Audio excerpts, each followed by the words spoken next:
নমস্কার বন্ধুরা, বিউটি রান্নাঘর 25-এ সবাইকে স্বাগত জানিয়ে আবারও চলে আসলাম একটা সুন্দর রেসিপি নিয়ে। ভিডিওটি না টেনে সম্পূর্ণ দেখতে থাকুন। রেসিপিটার জন্য এখানে আমি প্রথমে 4 থেকে 5 চামচ টক দই নিয়েছি। এবারে এর সঙ্গে আমি অ্যাড করে দেব সামান্য বেকিং সোডা। দইটার সঙ্গে আমি খুব ভালো করে মিশিয়ে নেব। একটু পরে দইটা ফুলে উঠবে। এবার এখানে আমি নিয়ে নেব পরিমাণ মতো ময়দা। আপনারা যদি ময়দার পরিমাণ বেশি নেন তাহলে দইয়ের পরিমাণও বেশি নিতে হবে। এখানে টেস্টের জন্য দিয়ে দেব নুন, দিয়ে দেব 1 চামচ সাদা তেল। এবার এটা আমি খুব ভালো করে একটু হাত দিয়ে মিশিয়ে নেব।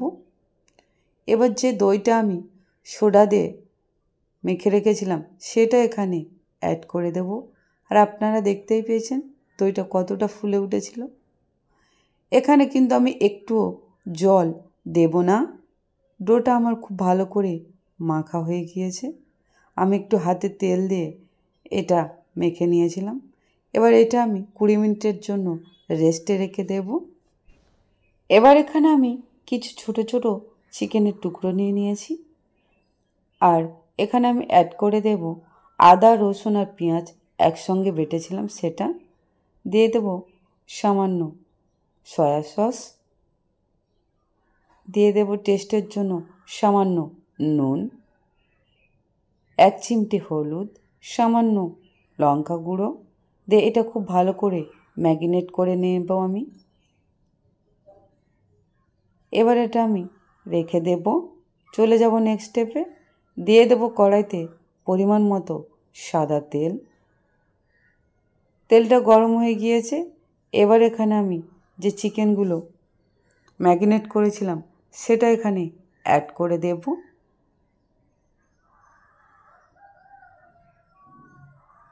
এটা খুব ভালো করে আমি ভেজে নেব।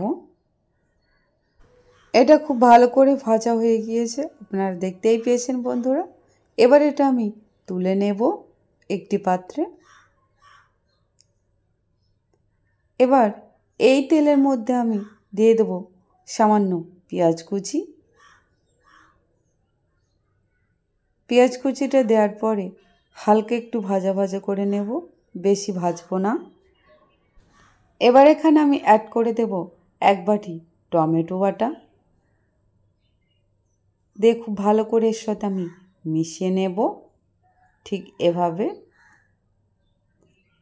এবার এখানে আমি দিয়ে দেব কালারের জন্য সামান্য কাশ্মীরি লঙ্কা।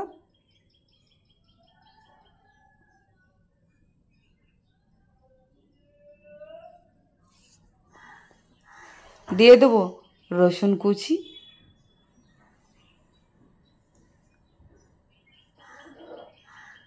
এবার এখানে আমি অ্যাড করে দেব সামান্য নুন। এইসব উপকরণ আমি খুব ভালো করে মিশিয়ে নেব, কিন্তু এখানে একটুও জল দেওয়া যাবে না। এবার এখানে আমি 1 পাতা সস এনেছিলাম সেটা অ্যাড করে দেব এর সঙ্গে। দিয়ে খুব ভালো করে মিশিয়ে নেব। আমার পিৎজার জন্য সস বানানো রেডি হয়ে গেছে। এটা আমি তুলে নেব। এবার যে ডোটা আমি মেখে রেখেছিলাম 20 মিনিট পর ঠিক কতটা ফুলে উঠেছে দেখুন বন্ধুরা। এটা আমি আবার একটু হাত দিয়ে মেখে নেব সামান্য ময়দা দিয়ে। এখানে কিন্তু খুব বেশি ময়দা ইউজ করা যাবে না। এটা আমার খুব ভালো করে মাখা হয়ে গেছে। আর ঠিক হাত দিয়ে আমি এভাবে এটা প্রথমে গোল করে নেব। তারপর বেলুন চাকি দিয়ে এইটা আমি গোল করে নিয়েছি। আর দুদিকে হাত দিয়ে ঠিক এভাবে একটা রাউন্ড শেপ দিয়ে নেব সমান করে। একটি থালাতে সাদা তেল দিয়ে দিয়েছি, একটু বেশি পরিমাণ দিয়েছি। এবার এটা আমি এর মধ্যে অ্যাড করে দেব ঠিক এভাবে। এবার যে সসটা আমি বানিয়েছিলাম সেটা এখানে অ্যাড করে দেব। তার আগে আমি একটু কাঁটা চামচ দিয়ে এটা এভাবে ফুটো করে নেব সুন্দর করে। এবার সসটা এর চারিদিকে খুব ভালো করে আমি লাগিয়ে নেব।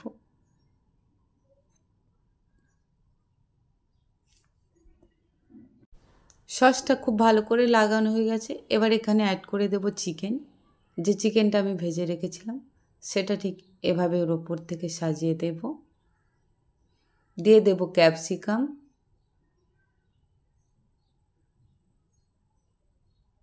এবার এখানে আমি অ্যাড করে দেব পেঁয়াজ,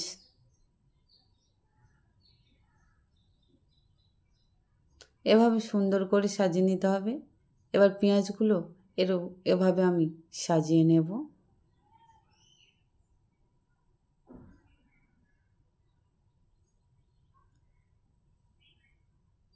দিয়ে দেব টমেটো,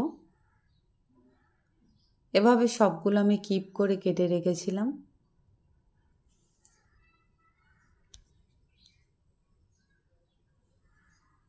এবার এখানে অ্যাড করে দেব চিজ। আমি এখানে আমুল চিজটা নিয়েছি, আপনারা চাইলে এর জায়গায় অন্য চিজটাও ব্যবহার করতে পারেন।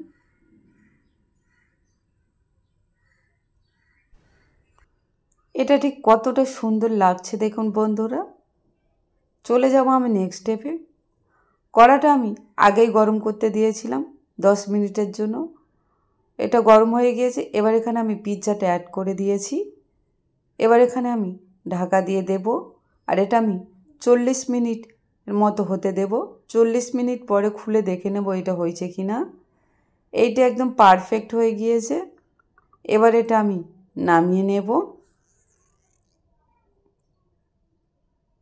এটা প্রচণ্ড গরম আছে। আমার চিকেন পিৎজা রেডি হয়ে গিয়েছে, আর ঠিক কতটা সুন্দর লাগছে দেখুন বন্ধুরা। এবার এখান থেকে আপনাদেরকে আমি কেটে দেখিয়ে দেব ঠিক কতটা সুন্দর হয়েছে। এটা ঠিক কতটা সুন্দর লাগছে দেখুন বন্ধুরা। নিচেরটা একদম পাউরুটির মতো হয়েছে, যেমন দোকানে কেনা হয় ঠিক সেরকমই। আমার চিকেন পিৎজা রেডি হয়ে গিয়েছে। আমার এই রেসিপিটা আপনাদের কেমন লাগলো তা অবশ্যই কমেন্ট করে জানাবেন বন্ধুরা। রেসিপিটি ভালো লাগলে লাইক, কমেন্ট, শেয়ার, সাবস্ক্রাইব অবশ্যই করবেন।